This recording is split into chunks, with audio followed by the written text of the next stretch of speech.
Hey, everybody, and welcome back to another episode of Freedom Factor. And we're going to keep on this current events that's been going on lately. And I've been seeing some comments. I commented on my personal Facebook account and got some, and I've made some comments in other places that have gotten some pushback from people who I really think, I mean, they mean well, but I don't think they fully understand. And there's this pervasive kind of idea floating around that any criticism of Israel therefore means you support their opponents, which is not true. Kind of like I oppose the entire whole regime that runs Ukraine, but that doesn't mean I support Russia. And it's not me, I guess you could say, endorsing the Russians and backing Putin. That it's this false dichotomy that people create, and it's really kind of unfortunate because one can have an opinion on something and not support the opposite. It's kind of like if I say I really don't like the color green, that doesn't mean I'm in love with the color red. And so, or vice versa, if it says that I like the color blue, it doesn't mean I hate the color yellow. So, we need to get away from this. And then the other thing that I've been seeing a lot of things pop up, and it's one of those another one of those false the fallacy behind all of it. It's just ridiculous when people say, "Oh, now suddenly everybody's an expert on Middle Eastern politics, or an expert on Iran, or an expert on Israel." No, you one not need be an expert to have an opinion on something. And we need to get away from this appeal to authority fallacy bullcrap, because it really doesn't. It doesn't help. It doesn't help the conversation, and really all it is creating a straw man and being very dismissive of a differing viewpoint, a differing opinion, which people need to realize that you do not need to be an expert to have an informed opinion on something. I am by no means an expert, but I do a ton of reading. I read about this stuff because I'm interested in it. I'm interested in geopolitics. I'm interested in history. I'm interested in theology and learning more things. And by no means do I try and convey myself as an expert. Far from it. But I listen to a lot of people who are experts. And I know he will never say it, but I would almost go to the... I wouldn't say the extreme. That's not really what I'm trying to convey there. But like Daryl Cooper, I would consider him well-read. Dave Smith, I would consider him well-read. And Scott Horton, I would consider him very well-read. These individuals may not consider themselves quote-unquote experts, but they have a ton of knowledge on a ton of things. And on specific topics, they do have a lot of knowledge. Daryl Cooper did a huge deep dive. I mean, it's several hours long. I've listened to a lot of it, not all of it, but he's done a deep dive on the history of Israel and how Israel came on. And if you saw my previous episode, I talk about that, and I'll link it in somewhere on here if I can figure that out. I'm not the most YouTube savvy person, but so I went into that, and I've gotten some criticism where people are like, well, if you're opposing Israel, then you must support Iran. Absolutely not. Iran is not a good actor in any of this. I never once said that Iran is the good guys. I never once said Israel's the good guys either. And that's kind of what I wanted to discuss today, is kind of expound upon that and kind of give some insight, because I think a lot of people are missing a lot of the plot here. And a lot of people are not grasping. They don't have an understanding of the finer details. People don't understand that there isn't just one Islam, just like there isn't just one Christianity. There's different I don't want to say competing interests, but competing interests. I mean, they're and in some cases they're not really competing, but they are. Like, in Christianity, you have predominantly two sects within Christianity. You have Catholicism and Protestantism. And I would consider, evangelical would fall under Protestantism, and Baptists and Presbyterians, Lutherans, Episcopalians, all of those fall under Protestantism. And then you have the Catholics. And even kind of off to the other side, you'd also kind of have Orthodox, which are non-Catholic, but not really Protestant either. It's complex. But then if you recognize that, you also have to recognize that Islam has predominantly two branches. There's the Shia and the Sunni. And really, their differences are very... They have the same fundamental religious ideology, but they have different... They differ slightly. Like the Shiites believe that the leadership of the religion, the Caliph, must be a descendant of Muhammad. And that began with Ali, who was the Prophet's cousin and son-in-law and was the rightful first imam. That's how they kind of view it. Now, Shia Islam only makes up about 10 to 15% of Muslims. So they are, in fact, a very small minority. And then you have the Sunnis, who believe that the Islamic leader, the Caliph, should be chosen by consensus, which is the Ijma. And they basically, Abu Bakr is who they believe was the first Caliph. And so, they kind of say, like, they believe in kind of a caliphate, which the more radical beliefs in Sunni Islam kind of ascribe to this global caliphate ideology, where, like, they want to, dominate the whole world under Sharia law and Sharia rule, where Islam is the one and only religious belief. And, I mean, some believe that, you can have other beliefs, but they, under Islamic rule, those other beliefs, like the Christians, the Jews, the Buddhists, the Hindus, etc., have to pay a religious tax. Now, Shia radicals, they're not, it's a little more nuanced, but they're not as concerned with dominance. They're more focused on regional. Like those in Iran care more about the region. I don't think Iran is too hell-bent on, trying to influence the politics in Norway and do all that. So you have to understand that they are, and essentially they're more divided within themselves. The Shias and the Sunnis hate each other more than they hate the West. And this was never more clear than with the Iran-Iraq war. So, I mean, look, I'll kind of touch on that a little bit. Following the revolution in Iran, they tried to seed the entire region with the idea that other Muslim nations should overthrow their government and do as they did in 1979 when they had the Islamic Revolution, that essentially overthrew the Shah of Iran. And I covered this in my previous video about the whole history pre-1979. So I won't get into it there, but this scared the crap out of the Saudi king, because he was like, I don't want my people to overthrow me as the king of Saudi Arabia. That would be terrible.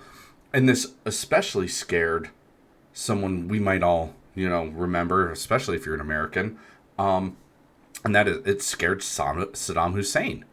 Saddam Hussein thought, oh my gosh, like Saddam was a Sunni, and there was a lot of Shia in Iraq. I mean, there's a Shia majority in Iraq.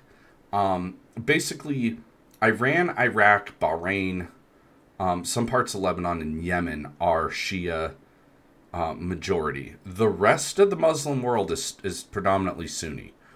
So Saddam's terrified. He's scared to death. that Iran is going to seed this whole revolution in his country, and he's going to be overthrown, potentially murdered, and then the Shia will rule Iraq. And so he started the Iran-Iraq War. He invaded Iran and went after, and really a lot of it had to do with some of the waterways in the south that feed into the Persian Gulf and is a huge part for trade. And Iran had pretty much just ran that for a long time. And so a lot of nations backed Iraq because Iran was, the U.S. was really upset with Iran because they just overthrew their pro-Western government and instituted this Islamic anti-Western regime. And so the U.S. backed Iraq and funded them. The Soviet Union was worried about the influences of Iran, and at the time they were in Afghanistan, so they backed Iraq, which is really weird because we were opposed, and so they did the whole combined effort to back Iraq fighting Iran. And then you have countries like France, which provided Iraq with aircraft. But then Israel wanted to keep the war going because they viewed, Iraq as a bigger threat. So they supplied Iran with equipment to keep the war going. Mostly aircraft parts, which kept their Air Force, which was American, leftovers from the Shah's rule, because the Iranian Air Force had F-4 Phantoms and F-14 Tomcats, and so they were keeping them going.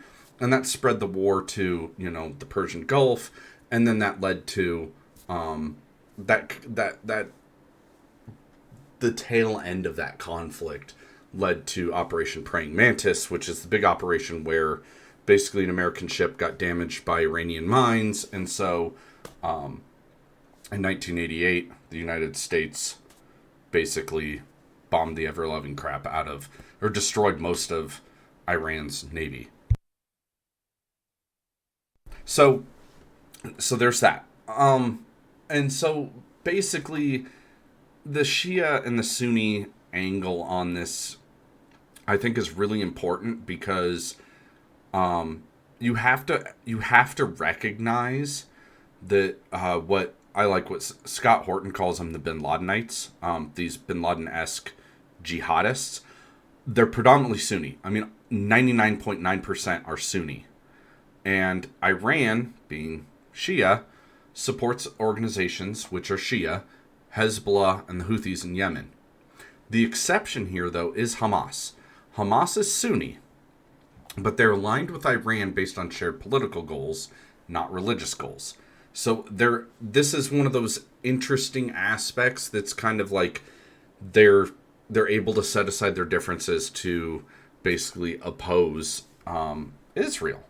And that's the whole thing right there, is that Israel is the common enemy. And I'm sure, God forbid, I don't want this to happen.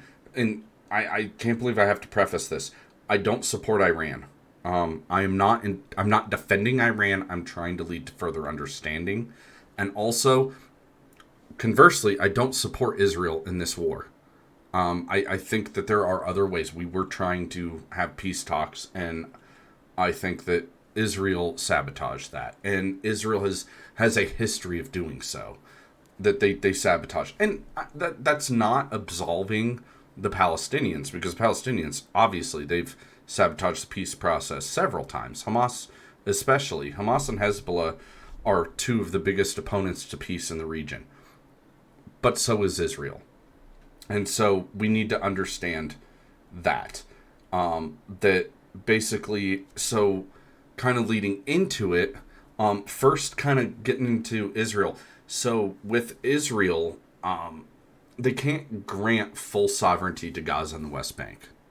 They view that as basically being a problem with security, because they see, like, when they withdrew from Gaza in 2005, Hamas gained control and launched attacks, and they fear that if they give the Palestinians their own state, that they will just continue to attack Israel to try and gain more ground and expand their territory and potentially eliminate Israel. So and it's not an unfounded fear, but it's also kind of like, really like, they view that an independent Palestinian, officially recognized quote unquote state, where they can resume, basically they can have all the permissions and all the privileges of an independent nation, where they will be able to trade with the world, where they will be able to economically grow. They view that as, Israel views that as a problem, and there's no consensus within the Israeli political system to allow for that, because a lot of them are torn on that. There's, some political factions in Israel want a two-state solution. Some don't, like the Likud party. The Likud party has always been opposed, and they've never wanted a two-state solution. They may claim, maybe, but let's be real. The Likud party does not want an independent Palestinian state. And I mean, they're not going to come out and say it. No one is ever going to come out and say it. But I surmise that there's a large number of people in Israel that would be perfectly happy to wipe out the Palestinians and not have to deal with it anymore. And yes, I am saying pro-genocide. I believe that. I do believe that there are some, not all, within the Israeli government that are pro-genocide, that view the only logical conclusion to this fighting is a genocide of the Palestinian people. Now, there's a lot of Israelis who don't agree with that and who do want a two-state solution. And a lot of the Arab world wants to see a two-state solution because it would solve the Palestinian problem. And what is the Palestinian problem? This is what a lot of people miss. The Palestinian problem is, if you look at what happened in Jordan, when they took in a ton of Palestinian refugees, they wreaked havoc. I mean, they this whole sector of Jordan got completely taken over by Palestinians, and this is not a dig on the Palestinian people, but Palestinians are kind of viewed as like these downtrodden, impoverished, and just completely depressed people. And a lot of these Arab nations don't want to take that in. It's kind of like how we, in the Western world, view third world refugees. Like, they're not bad people, but they're not civilized. They're not like, they're poor. They're downtrodden. And so and a lot of the Palestinians cause problems for these areas. This is why Egypt doesn't want to take in Palestinian refugees. This is why Syria didn't want to take in Palestinian refugees. And so they see this, because they're so hell-bent on trying to achieve this independent nation, and rightfully so. They should. I mean, everyone should be entitled to a free and fair life. Whether that happens or not is, it's not a justification for terrorism. I'm not justifying terrorism at all. I'm just saying that the whole situation is a lot more complicated. So there's that. Now, why does Iran hate Israel? And this is where it is a multifaceted, multi-factor kind of deal. For one, it's ideological, it's political, and it's religious. Now, Ayatollah Khomeini, who took over in 1979, he was strongly anti-Zionist. He didn't see Israel as legitimate, and he considered them occupying what should be Muslim and Palestinian land. Now, I don't agree wholeheartedly with the idea, but I understand it. Because when Israel became a nation, they did force out a lot of people. We're talking hundreds of thousands of people were displaced. And so he views that as oppression of Palestinians, fellow Muslims.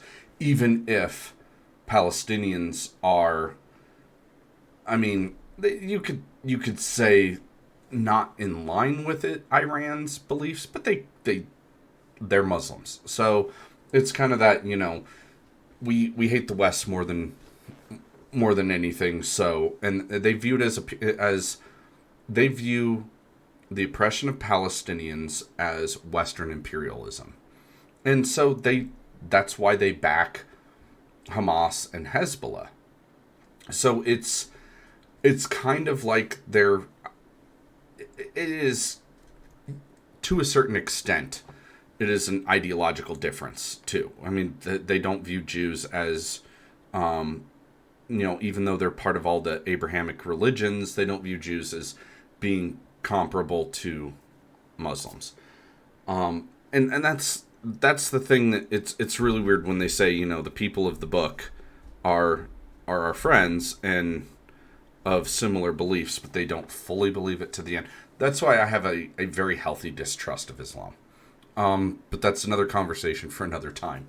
So there is that. Now, going back to Iran, or this is all kind of reconnecting, the fear that Benjamin Netanyahu has had for years. I mean, we're talking since the early 90s.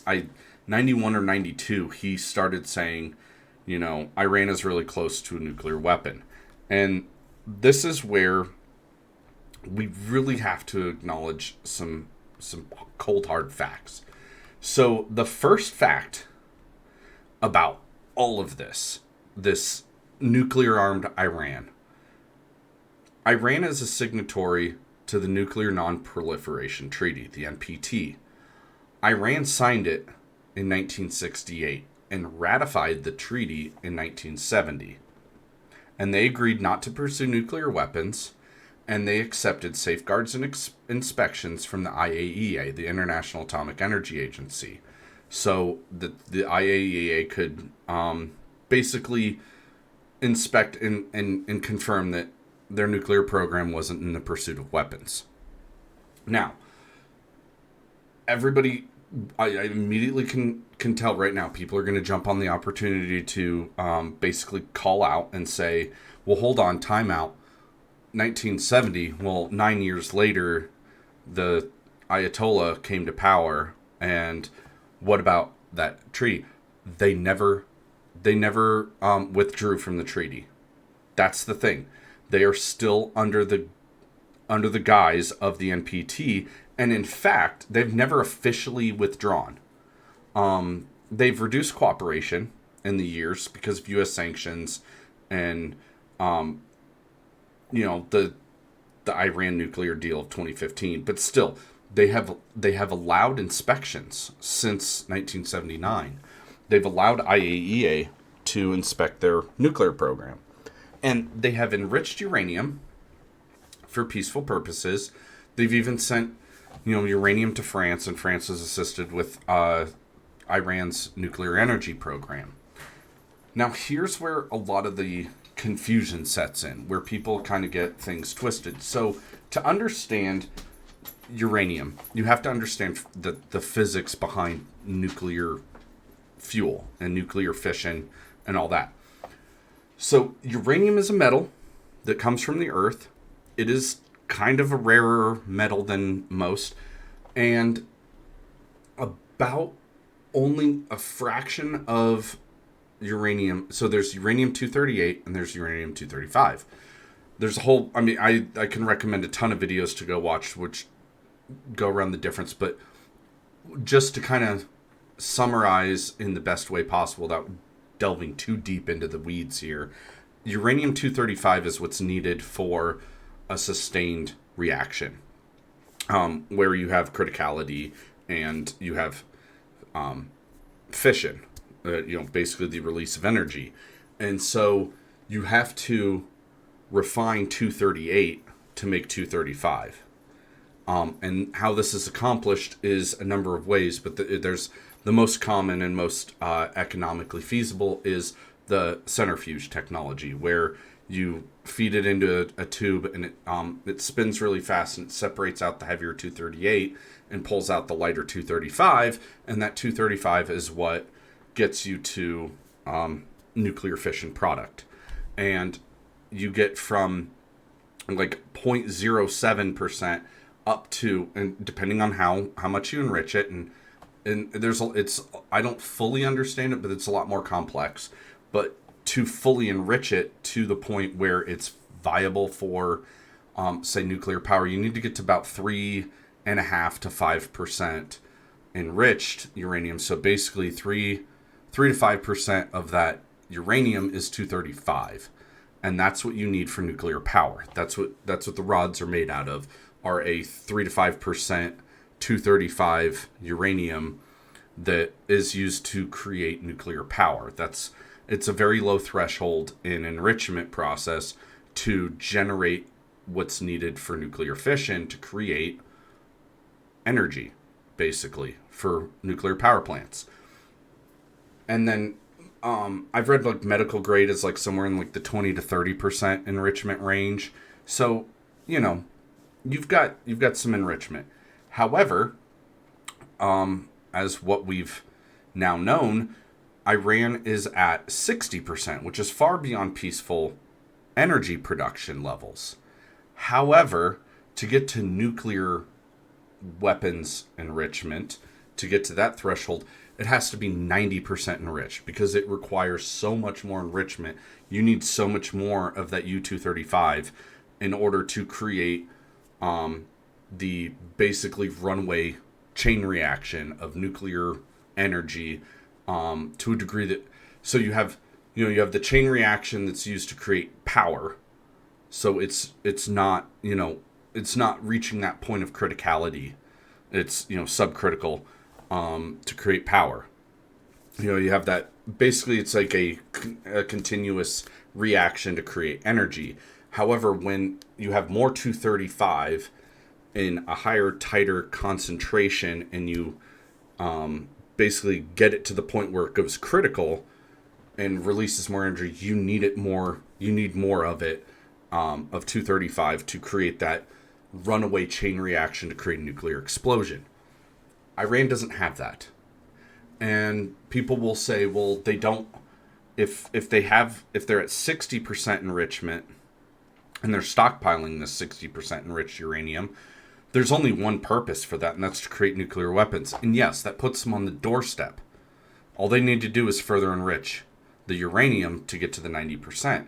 But they haven't done that. That's the important part to keep in mind, is they haven't done that.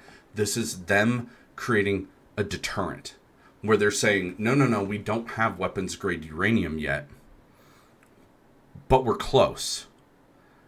Don't push us. And that's kind of that's kind of the mentality there, from what most experts can gather, is that Iran still remains within the guidelines of the NPT, and so they aren't fully enriching their uranium to weapons grade uranium yet. They're just holding off and saying, this is only for deterrence. And to a degree, it makes logical sense. Like if they're like, well, we've got this, we can no longer abide by the NPT and develop nuclear weapons material if we're attacked, which is exactly what's happening right now with Israel attacking Iran. So Israel is essentially saying, like, we're not going to give you an excuse to not enrich that further. And they're trying to destroy it, which it's a double-edged sword. It's a two-way street here, and it could really end badly and this is why I definitely have been promoting more diplomacy is needed, and say, hey, Iran, don't develop nuclear weapons, but we'll and I think we should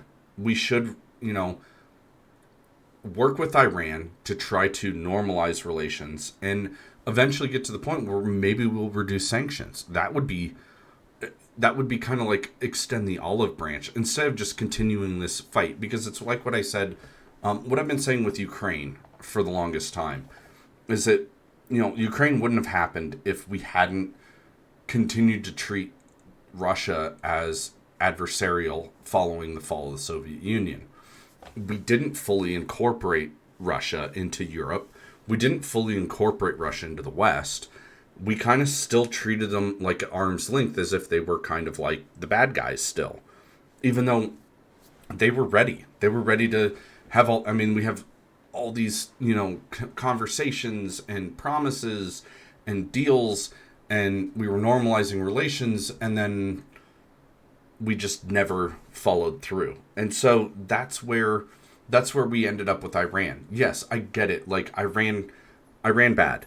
I get that. I'm in agreement with that idea. Iran is bad. They are essentially a anti-Western Islamic, you know, powerhouse, I guess you could say. But really, I mean, you can't blame them 100. You can't, like, yeah, you can't really just say, like, oh, it's unfounded, because we overthrew their government in 1953. We backed the Shah. The Shah was pushing for more Western. He was pushing for less kind of an Islamic. And the thing you need to understand is that Shiite Muslims are very, I guess the word would be pious. They're very in tune with their religious ideology, and it seemed like the Shah was pushing away from that and was trying to move Iran into a more Western friendly, non strict adherence to Islamic, teachings. And that's why you have people like Ayatollah Khomeini coming in and saying, like, he's an apostate. He's heretical. And so you have to understand that is part of what led to it. And then, of course, like I said in the previous video, we refused to hand over the Shah to basically be put on trial for his crimes. Take it however you want it, whether that would have been fair or not. That is a point of contention. That is, Iran basically viewed that as kind of like we took back over from this dictator, because that's what the Shah was. There were no good guys in this. The Shah was bad and the Ayatollah were bad. Basically, Iran just traded one bad leader for another bad leader. One just was a little more fundamental in his religious beliefs than the Shah. And so that kind of, there was no win in that situation. The win would have been, I guess, Eisenhower not getting involved and let Iran do its own thing. But then that kind of threatened our friends, the British, when, Iran wanted to nationalize their oil industry and basically push Britain out and say, nope, you guys don't get that. We're going to control our oil. Kind of like what happened in Venezuela. But I digress. So we get into this back and forth, and we don't realize that we have created a lot of the enemies that we face today through our foreign policy. And that's what the understanding should be. I'm not endorsing Iran. I'm just saying I understand. And they are holding on to this enriched uranium at the level it's enriched, not quite to weapons grade yet, for the strict purposes of deterrence. I mean, look at North Korea. Everybody said North Korea can't be allowed to get nuclear weapons. They do. They have them now. And they basically tested them and said, hey, we have nuclear weapons. And what happened? Nothing. They didn't attack anybody. And it could be that they view it as soon as we cross over the parallel and all that, then North Korea will use their nuclear weapons on South Korea. Likely. That's a likely scenario. And so that's where we have to kind of understand that works as a deterrent. And a nuclear armed nation, the United States has never gone to war with another nuclear armed nation. Is there kind of a running theme there that people need to understand? Like, you don't want nuclear war, and a nuclear armed nation would not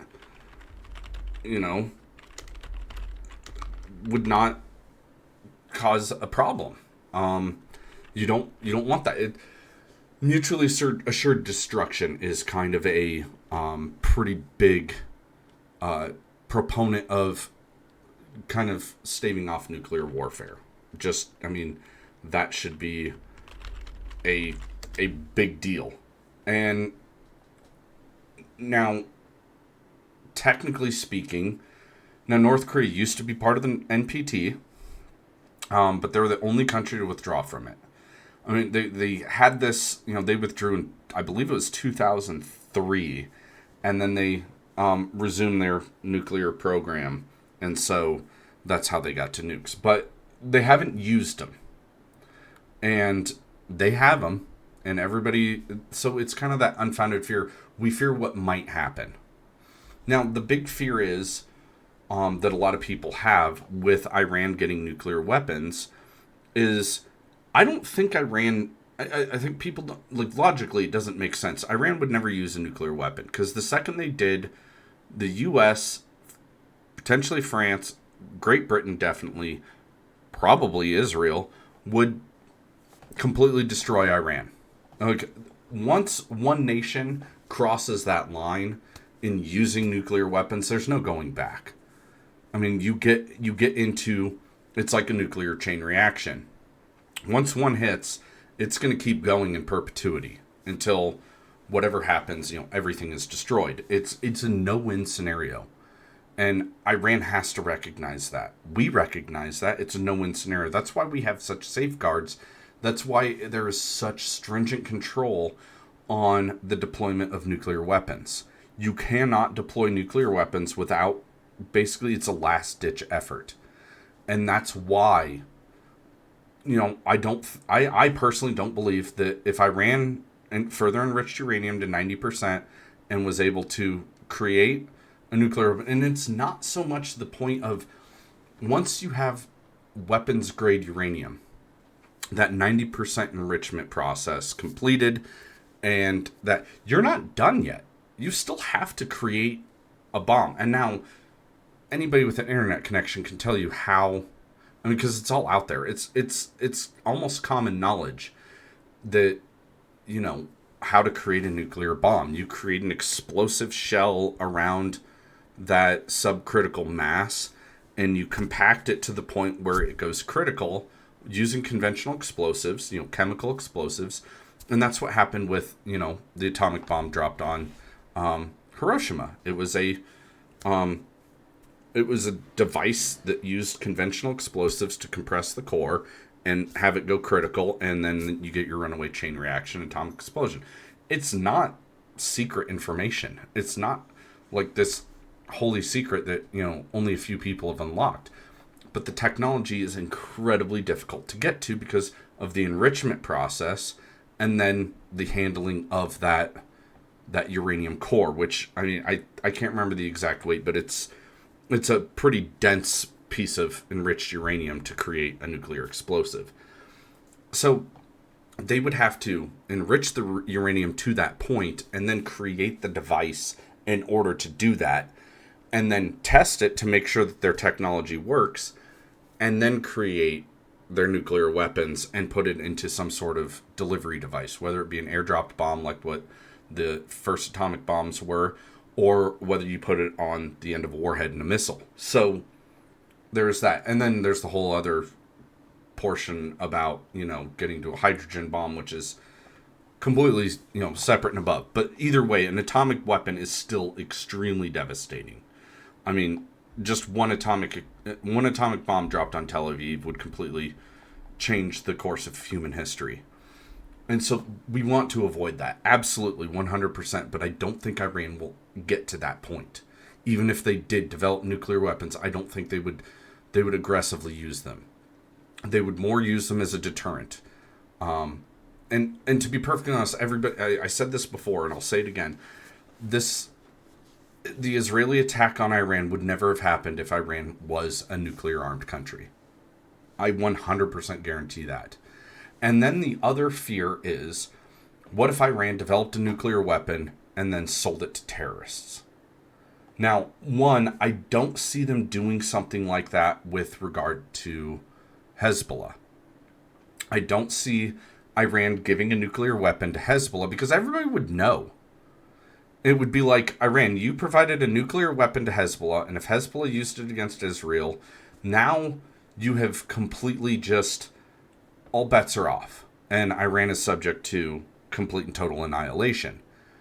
However, the other thing that wouldn't make sense with that is Hezbollah's goal is not to completely destroy Israel.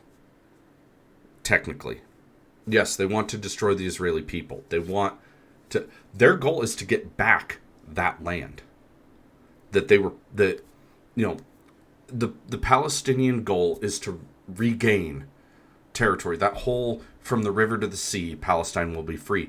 That's not we're going to destroy Israel, wipe them off the map, and create a big crater there. No, it's they want the territory back. What good is that territory if it's irradiated? What good is that territory if you completely destroy it with a nuclear bomb? Because I guarantee you, a ragtag group of, fundamental Islamists that are waging these kind of insurgency style guerrilla attacks on the far more powerful Israeli military, they don't have the capability to do, and you have to understand nuclear weapons. They don't have the capability to do what we did to Hiroshima and Nagasaki. The thing that people don't understand about nuclear weapons is they're far more effective as an airburst than they are as a ground platform. You essentially, you don't want a ground platform nuclear bomb. You don't. You don't want to fly over an enemy city, drop a nuclear bomb, and have it hit the ground and explode. You want it to explode several, orders of magnitude, like above the target. That's why I'm gonna have to look this up.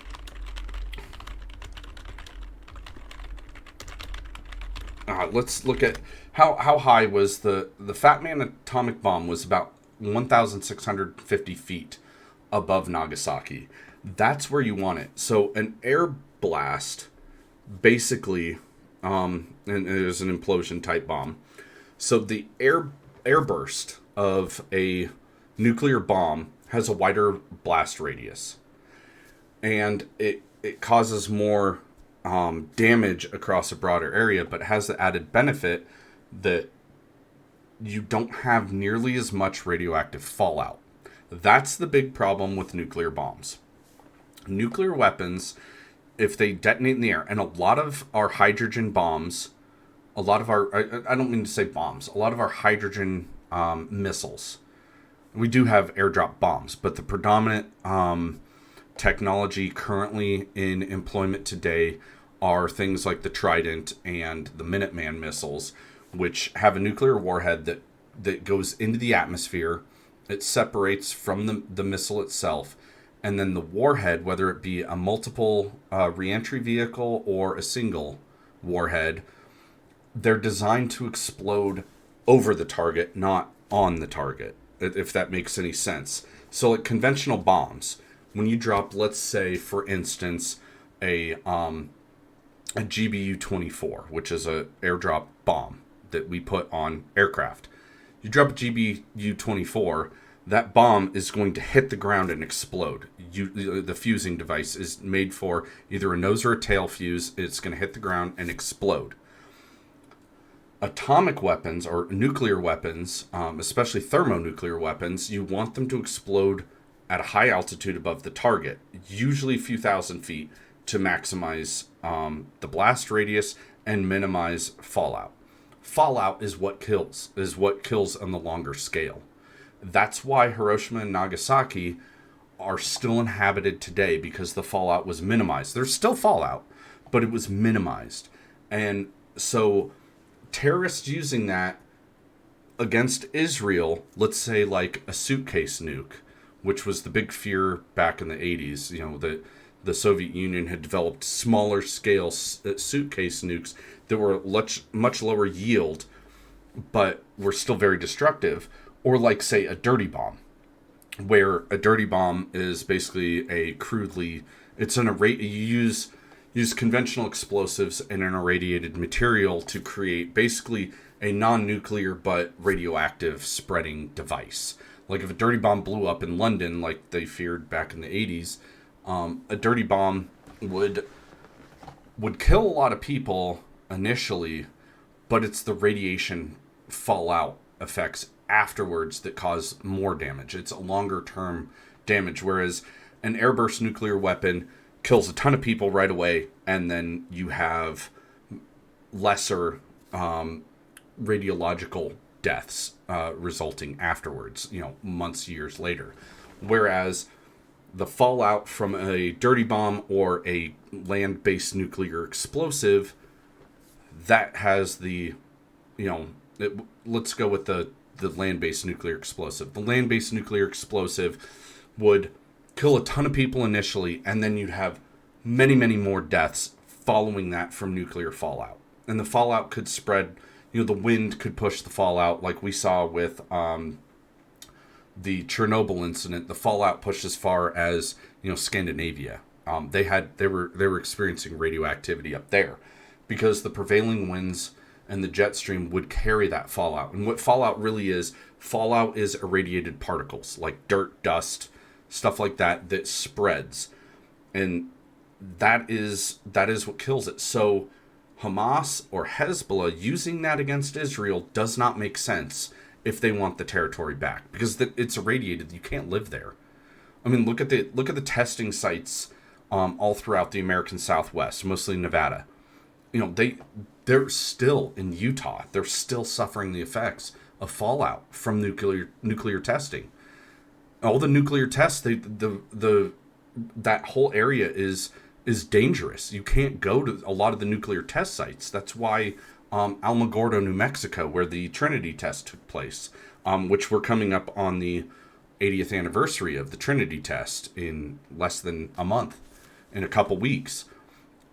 Alamogordo, the Trinity test site, is extremely highly controlled. You can only go there a couple times a year because they keep it closed because of the radiation issue. I mean, you can't be exposed to that radiation over a long-term period of time, or you're going to get acute radiation sickness. So there's this whole issue of it. Just logically, you can't draw the logical conclusion that Iran would use a nuclear weapon or sell a nuclear weapon. And so it would, if Iran ever did pursue nuclear weapons, it would be, in my opinion, honestly, it would just be for deterrent purposes. Like, don't attack us. We've got nukes now. Just leave us, back off. And that is where, and that is why they have these proxies like Hamas and Hezbollah, because Iran doesn't want to get directly involved in a stand-up fight, because they know they would lose. I mean, really, if you look at it, what's been going on now, Iran has no chance of winning against Israel essentially because of the U.S. I mean, let's not kind of muddy the water here, but if Israel goes to war, the U.S. is backing them no matter what. AIPAC is too powerful, and the Israeli lobby is way too powerful. Israel will never stand alone against an enemy because the United States exists, and in the United States we will back Israel because they're quote unquote our greatest ally. Never mind the fact that I urge anyone who doesn't know anything about this, I urge you to look at the USS Liberty incident. Take a deep dive. What happened there was bad, and how that didn't completely soil relations between the United States and Israel is a testament to how powerful the Israeli lobby is in America. And that's not that is not an anti-Semitic view. I'm not anti-Jewish. I'm really, if anything, I'm anti-Likud. But the Israeli government did some bad stuff in the 1960s. They attacked a U.S. flagged ship. That, and they got away with it. We just let it roll off our back like water. And I think it was like 2 members of Congress spoke out against it, and everybody else just shut up and let it go. But that's another conversation for another time. But really, I mean, the whole thing about it is that, this is that whole thing that, Iran will never openly go to war unprovoked against Israel or the United States because they know they would lose. I mean, their Air Force is nothing. Look at the recent attacks. I think this happened the other day. They tried to, after we bombed their nuclear sites with the B-2s, which I'm against, but it happened, so we have to move forward from there. The after that, they fired missiles at U.S. bases in the Middle East, and they missed. They were either way off course or they were intercepted, but they caused like no damage. Israel's not Iran is not a threat. Yeah, sure, they fire missiles into Israel. Why did they do that? Because Israel attacked them. I mean, that's called blowback. That's consequences to your actions. If you don't understand that, I don't know how to explain it any better.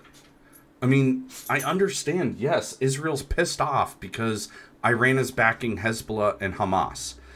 But you have to look at the deeper understanding. And then there's the other part. And this is kind of, I guess I'll end it with this little tidbit here. But Israel's a nuclear-armed nation. Now, they won't admit it. They've never admitted it. But everybody knows Israel has nukes.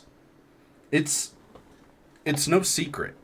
Israel has nukes. Here's the other part. Israel, aside from North Korea, Israel's the only nation that has nukes that is not party to the Non-Proliferation Treaty. Because they've denied that they have nukes. But everybody knows they have nukes. We help them develop nukes. We help them to obtain them.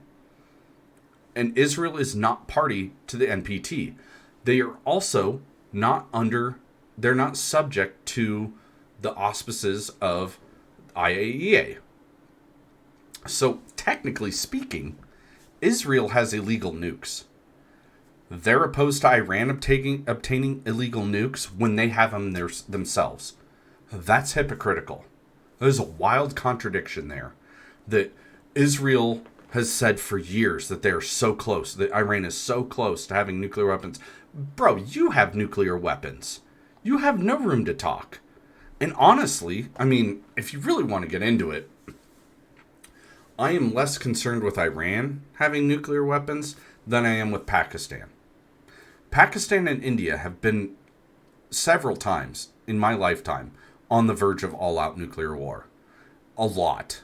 It's not even funny how many times that they've had their finger on the trigger and they're about to launch nukes on each other. They don't, because they don't want to destroy completely, once that happens, it's a zero-sum game. Nobody wins. Nobody wins in a nuke fight.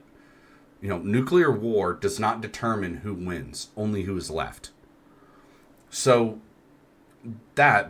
but the other part about it is I'm more concerned about Pakistan because Pakistan backed the Taliban. They backed the Taliban coming to power in the 1990s. They backed the Taliban while we were fighting them. That is true. That is fact.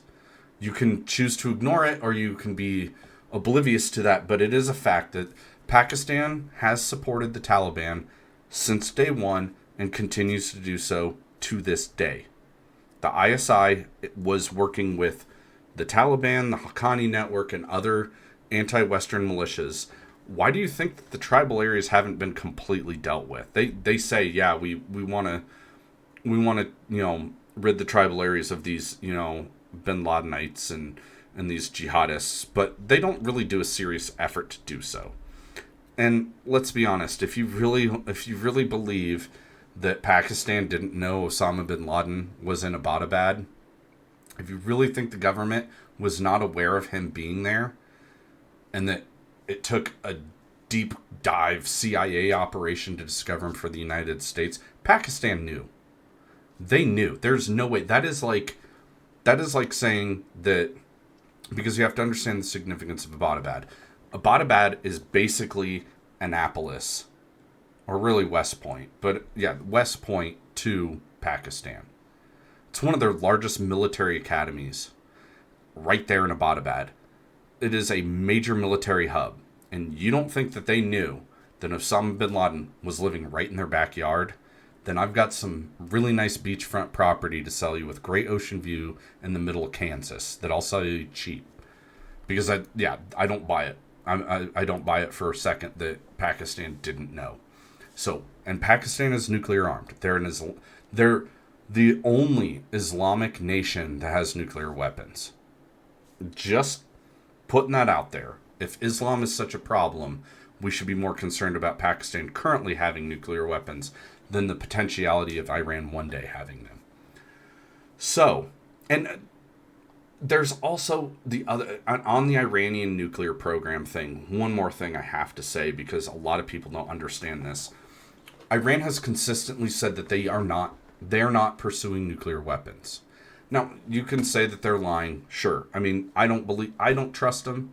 I understand that. However, that's what they've said. And you've got to give, I don't know, some credence to what somebody says sometimes. I mean, they can't be lying 100% of the time. Even though they, quote unquote, call death to America. It's because we meddled. They hate us not for our freedom, they hate us for our foreign policy and what we've done in the past. We bomb Muslim nations all the time. We've done it since the 1990s. We've occupied Muslim nations since the 1990s. So we are not without fault. I'm not saying we're the bad guys. I'm just saying we haven't done some great things. We're not perfectly free from blame. We have kind of gotten ourselves into messes before, and this is no different. However, Iran has consistently said we are not pursuing nuclear weapons. We are not pursuing nuclear weapons. And even to the point where in 2003 it was announced that Ayatollah Khomeini, not Khomeini, but Khomeini, it's two different Ayatollahs. They have similar names. The current Ayatollah of Iran, supreme leader of Iran, issued a fatwa, a religious edict, banning Iran from pursuing nuclear weapons. He even specifically said that the acquisition, production, and use of nuclear weapons goes against Islamic teaching. Because, honestly, a lot of people, you won't understand this if you don't fully understand the Islamic mentality, but suicide and martyrdom are not one and the same. And I think that needs to be, I'm going to end on that, because that's a very key point to all of this. And I think this is really important to understand. Suicide and martyrdom are not one and the same. Suicide means you kill yourself. And I hope that by saying that word, I didn't just get this entire video completely delisted from every social media, but whatever. Martyrdom is when you die defending your belief. You die for your beliefs. You die standing against oppression, essentially. That is what they view. So if the idea of martyrdom in Christianity is a little bit different than the idea of martyrdom in Islam. Islam views martyrdom as dying for the cause and fighting against your enemy, your oppressors, because they view jihad as holy struggle against oppression or against enemies of Islam. In historical context, jihad was meant as more defense. Have jihadists been in defense of Islam 100% recently? No, absolutely not. A lot of it is a outward aggressive war, conflict against the quote-unquote enemies of Islam. Even though I don't understand how they can completely declare jihad on the United States when the United States has a very large Islamic population, but I digress.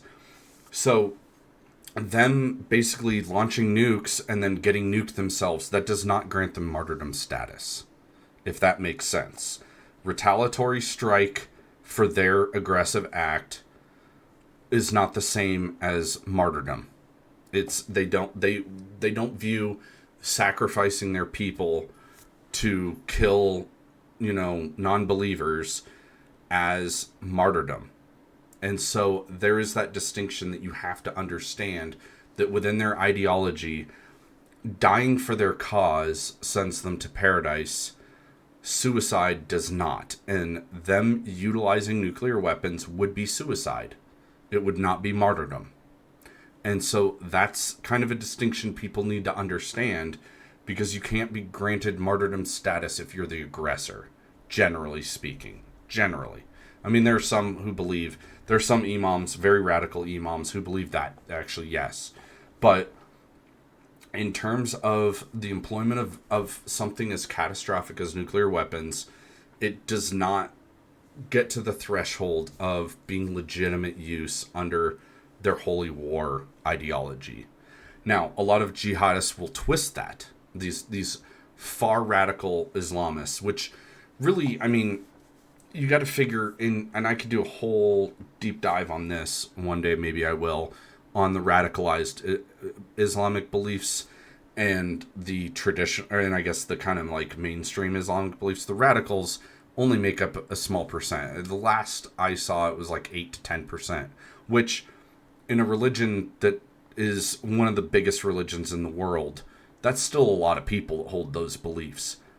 And we're talking potentially millions of people who hold like radical Islamic beliefs, but still I don't think that it would meet the threshold in what the Ayatollah believes, because you have to figure the Ayatollah is not just a political leader, he's also a religious leader.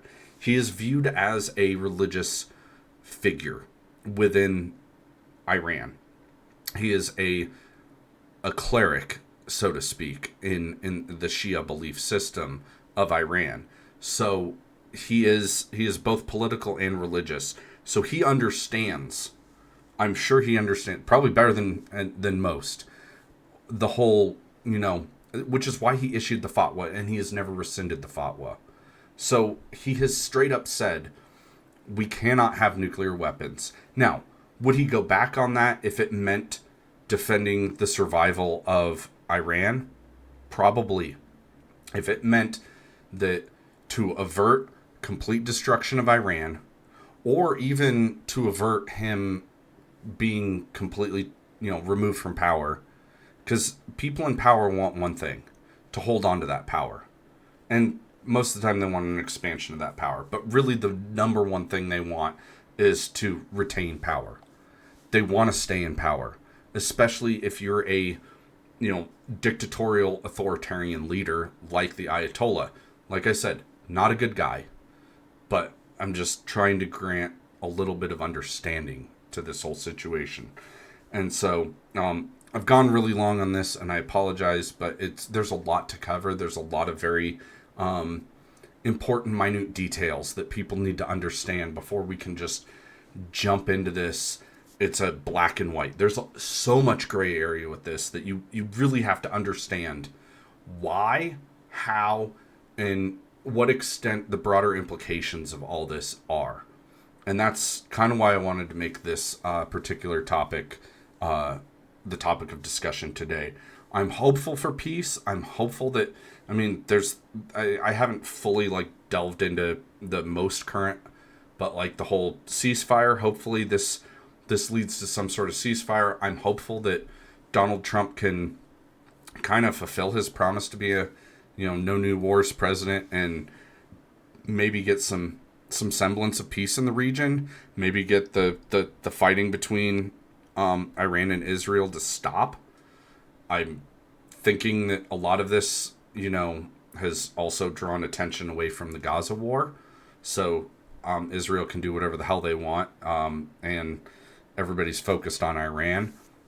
But that's another discussion for another time. But anyway, that's all I've got for today. I appreciate you if you're still with me. Thank you for tuning in. I really do appreciate it. All the views, everything. I appreciate any comments. And if you like my content, please hit the like button. It helps out a lot. Please subscribe. I'm trying to grow this channel. I'm not doing it for the money. I'm doing it because I'm interested, and this is a topic that interests me. So with that being said, I appreciate you tuning in, and I will catch you guys on the next one. Thank you.